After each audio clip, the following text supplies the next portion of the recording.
Assalamualaikum warahmatullahi wabarakatuh. Baiklah Bapak Ibu, kita lanjutkan kembali membahas soal kompetensi teknis untuk P2 dan P3, P3K tahun 2023 tentang penilaian situasi kerja sederhana. Ini sudah bagian yang ke-16.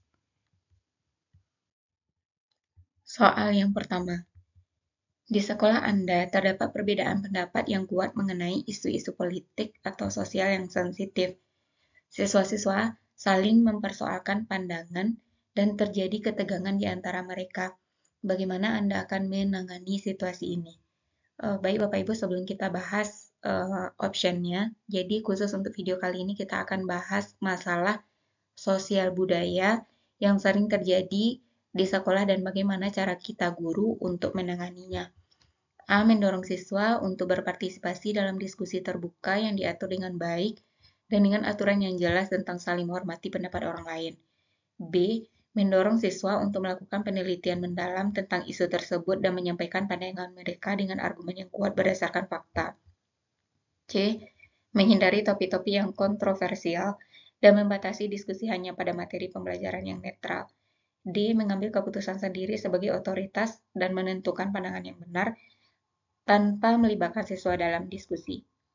Jadi kalau ada perbedaan pendapat tentang isu politik atau sosial yang sensitif, itu cara yang paling tepatnya adalah kita hindari topik-topik yang kontroversial.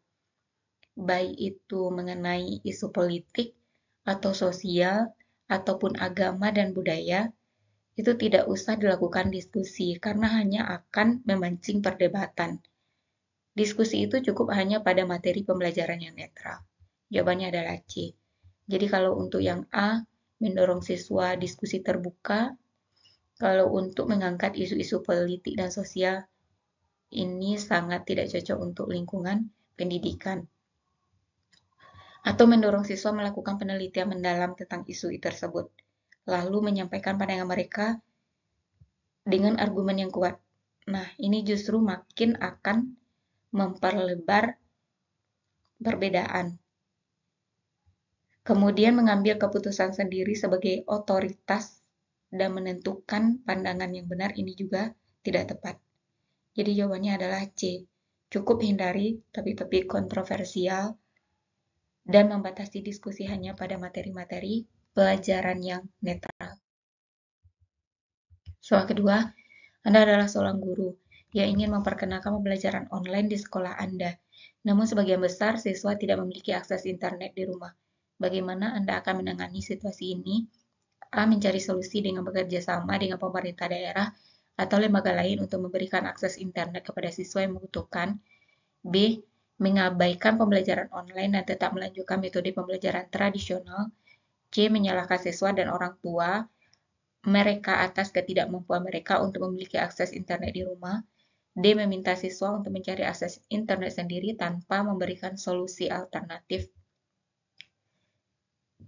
Dan ini mungkin permasalahan yang dialami pada saat pembelajaran selama COVID-19, yaitu pembelajaran daring.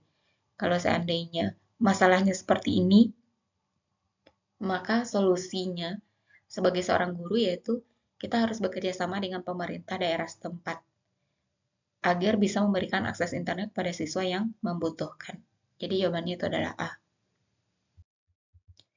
Soal ketiga, di sekolah Anda terdapat sekelompok siswa yang sering membentuk kelompok eksklusif berdasarkan budaya atau suku mereka. Bagaimana Anda menangani situasi ini? A. Mengorganisir kegiatan atau proyek yang melibatkan siswa dari berbagai budaya dan suku agar mereka dapat saling berinteraksi dan mengenal satu sama lain. B. Membentuk kebijakan yang melarang pembentukan kelompok eksklusif berdasarkan budaya atau suku.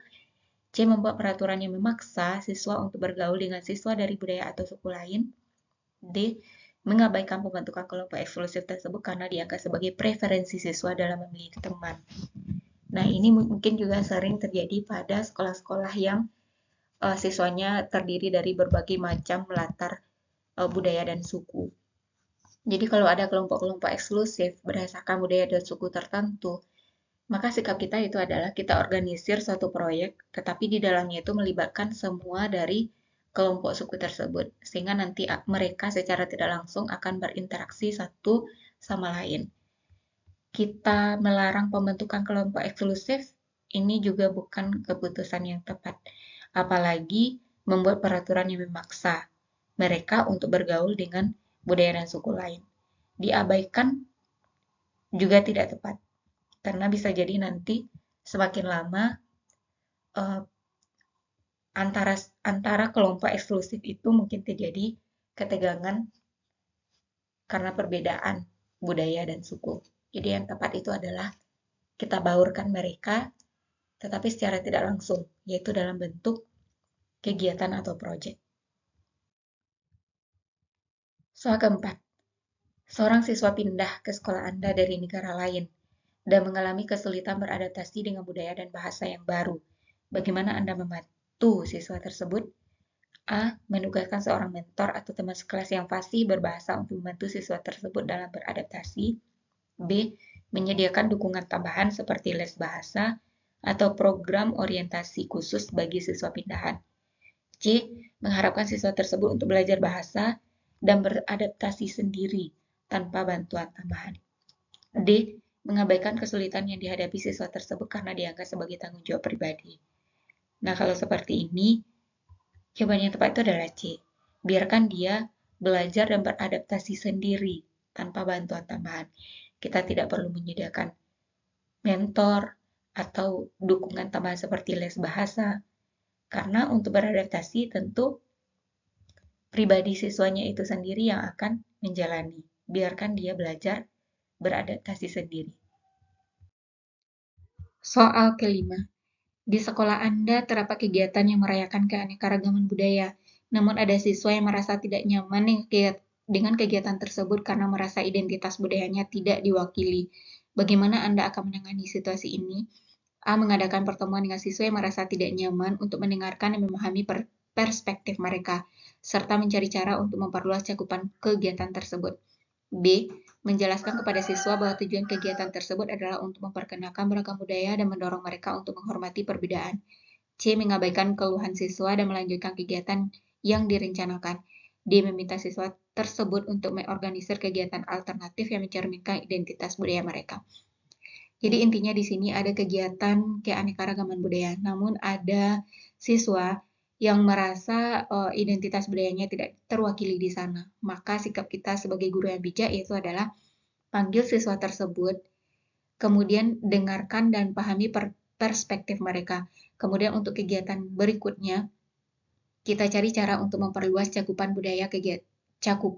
kegiatan tersebut, sehingga semua identitas budaya itu terwakili, sehingga tidak ada yang merasa tidak nyaman. Jawabannya adalah A. Demikianlah Bapak Ibu pembahasan soal pada video kali ini, semoga bermanfaat dan semoga Bapak Ibu lulus P3K tahun ini. Demikian saja, Assalamualaikum warahmatullahi wabarakatuh.